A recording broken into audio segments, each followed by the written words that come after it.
Buenas tardes, somos el equipo citalopram del grupo 464 de la materia farmacogenómica y esta es la actividad 2.1.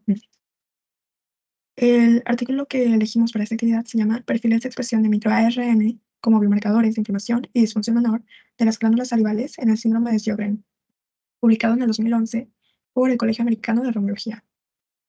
Ahora, primeramente, para la introducción y el objetivo, la investigación se centra en el síndrome de Sjögren, una enfermedad autoinmune caracterizada por disfunción e inflamación de las glándulas salivales exógenas. A pesar de su prevalencia, la comprensión de los mecanismos subyacentes a la disfunción glandular y en el síndrome de Sjögren sigue siendo incompleta. En este contexto, los microARNs, fragmentos de ARN cortos de 21 a 24 nucleótidos, han surgido como potenciales biomarcadores debido a su capacidad para regular una amplia variedad de procesos celulares y fisiológicos.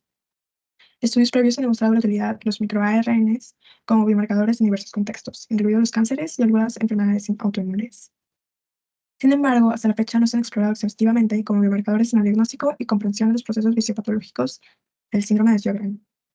Por lo tanto, esta investigación tiene como objetivo examinar los perfiles de expresión del microARN en pacientes con síndrome de Sjögren con el fin de identificar patrones específicos que pueden ser indicativos de inflamación y disfunción glandular. Y yo les voy a hablar de los pasos metodológicos de este paper. Bueno, de nuestra muestra se obtuvo de pacientes con SS primaria, que es el síndrome de Sjögren, y de sujetos de control femeninos, estos inscritos en estudios de la historia natural del SS o de estudios de valoración de la función de la glándula salival. Esos pacientes tuvieron una evaluación estandarizada que se llevó a cabo mediante exámenes orales y oftalmológicos. Estos pacientes cumplieron con los criterios del grupo consensuado para la SS primaria y hubo 8 pacientes en este paper, 5 eran voluntarios sanos. Uno fue visto por síntomas de ojos secos, otro por síndrome o síntomas de boca seca y el último fue visto como parte de un trabajo de neuroterapia periférica.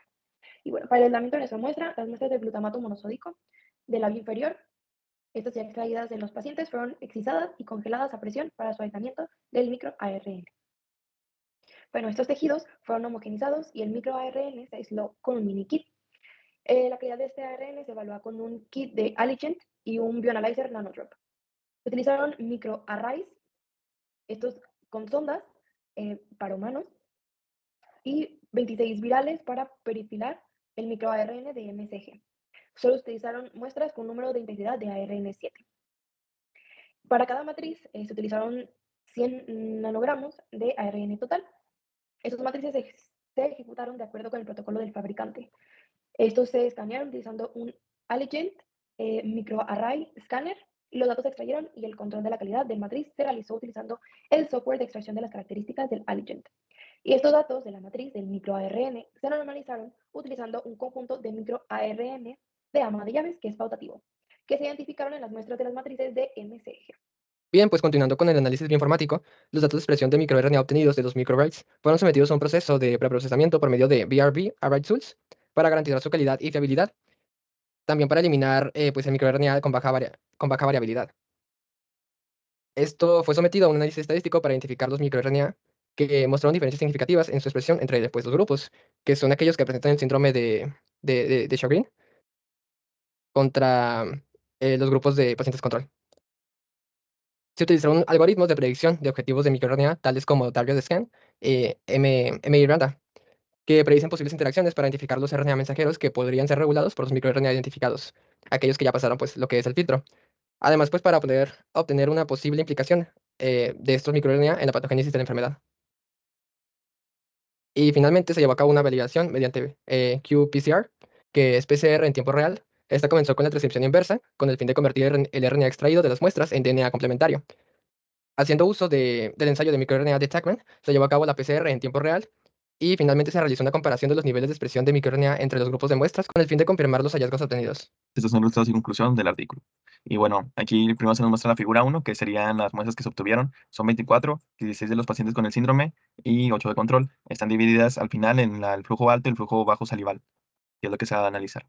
Y bueno, para esto se analizaron y se normalizaron por microARNs. En la figura A se muestra pues cómo mediante el programa de Analysis Research Extraction se identificaron los ARNs y se clasificaron en una tabla. En la B se muestra pues cómo está el antes y después de este análisis. En el primero sería pues el antes y el después cómo es que la diversidad de microARNs aumentó. Y bueno, aquí en la figura 3 nos demuestra cómo estos microARNs nos permitieron pues, ver la diferencia entre la prueba control y las pruebas con el síndrome. Acá en la prueba, lo que está en marrón, en la figura A, nos mostraría pues, que es la prueba control que está muy diferenciada de las que tienen el síndrome. En el rojo, pues es el flujo salival alto, y en el azul es el flujo salival menor. Y pues eso es cómo están relacionadas, pero aún así son diferentes. Y esto se puede comprobar mediante el diagrama que es la figura B, que es donde se puede ver pues, la diferenciación de la prueba de control, el flujo alto y el flujo bajo.